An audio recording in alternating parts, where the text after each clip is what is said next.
এজন টিচাৰ তাৰ ছাত্ৰ ছাত্ৰীসকলক লৈ শিক্ষাৰ সফৰত গৈছিল।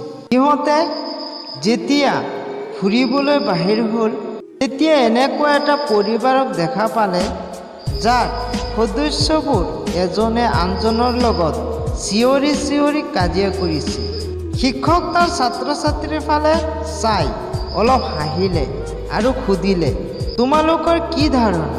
মানুহৰ যেতিয়া খং উঠি যায় তেতিয়া এজনে আনজনৰ লগত চিঞৰি কথা কয় কিয়? শিক্ষাৰ্থীবোৰে কিছু সময় চুপ কৰি ভাবিলে।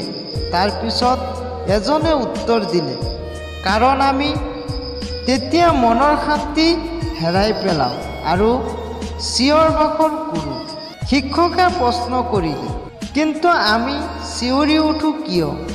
যাক আমি খং দেখুৱাওঁ সিটো আমাৰ ওচৰতেই থাকে। তাক যি কোৱা সেইটোতো আমি শান্তিভাৱেও ক'ব পাৰোঁ। ছাত্ৰ ছাত্ৰীসকলে এনেকৈয়ে উত্তৰ দিলে, কিন্তু সিহঁতে কোনেও সিহঁতৰ নিজৰ উত্তৰত সন্তুষ্ট হ'ব নোৱাৰিলে।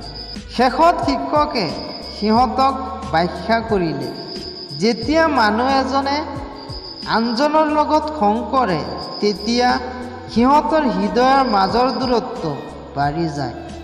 এই দূৰত্বৰ কাৰণে সিহঁতে চিঞৰি কথা কয়, যাতে এজনে আনজনৰ কথা বুজিব পাৰে। সিহঁতৰ যিমান বেছি খং উঠি যায় এই দূৰত্ব সিমান বেছি বাঢ়ি যায় আৰু তেতিয়া সিহঁতেও সিমান বেছি চিঞৰি চিঞৰি কাজিয়া কৰে। শিক্ষকৰ লগত তাৰ ছাত্ৰ ছাত্ৰীসকলৰ সম্পৰ্ক আছিল খুব খোলামেলা। সেয়েহে সি ভালভাৱে সিহঁতক কথা বুজিব পাৰিছিল।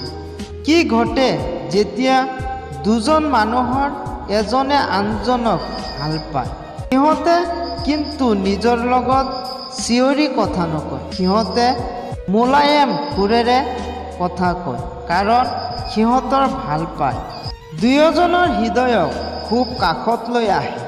শিক্ষকে আৰু ক'লে, যেতিয়া দুজন মানুহৰ ভালপোৱা আৰু গভীৰ হয় তেতিয়া কি হয়?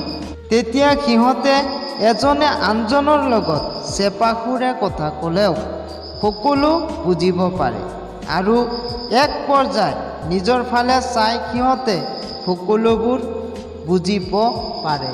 সি তাৰ শিক্ষাৰ্থীৰ ফালে চালে আৰু ক'লে, তোমালোকে যেতিয়া এজনে আনজনৰ লগত তৰ্ক কৰা, কাজিয়া কৰা তেতিয়া এনেকুৱা কোনো শব্দ ব্যৱহাৰ নকৰিবা যিটোৱে তোমালোকৰ হৃদয়ৰ মাজৰ দূৰত্ব বৃদ্ধি কৰিব।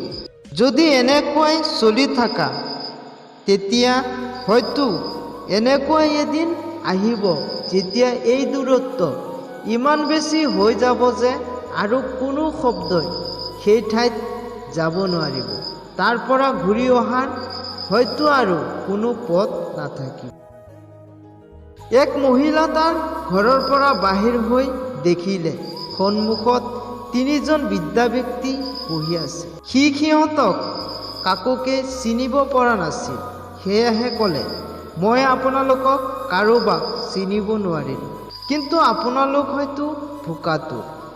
আপোনালোকে ভিতৰলৈ আহক, মই আপোনালোকক খোৱাৰ ব্যৱস্থা কৰিছোঁ। সিহঁতে সুধিলে, ঘৰৰ মালিক আছেনে?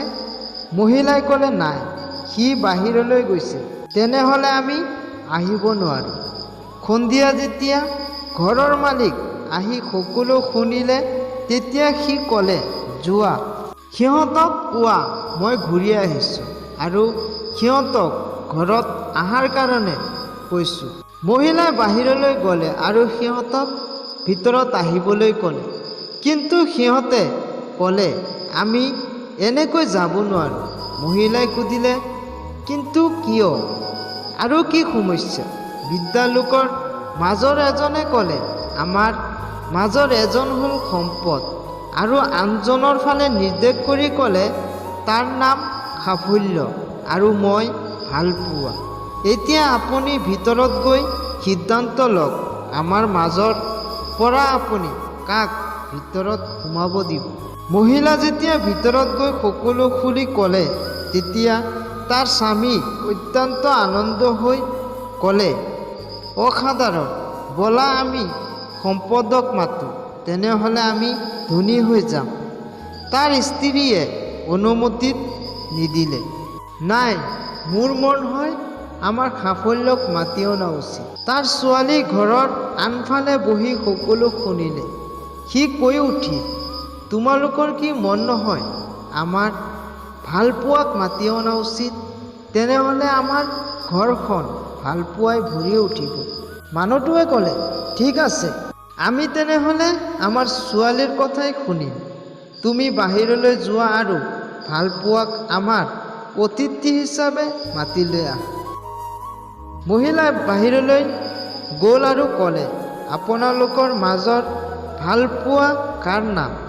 অনুগ্ৰহ কৰি ভিতৰলৈ আহক, আপুনি আমাৰ অতিথি। ভালপোৱা নামৰ বৃদ্ধা উঠি থিয় হ'ল আৰু ঘৰৰ ভিতৰত সোমাবলৈ আৰম্ভ কৰিলে। বাকী দুজনেও উঠি থিয় হ'ল আৰু তাক অনুসৰণ কৰিব ধৰিলে। মহিলাই আচৰিত হৈ গ'ল আৰু ক'লে, মইতো মাত্ৰ ভালপোৱা নামৰ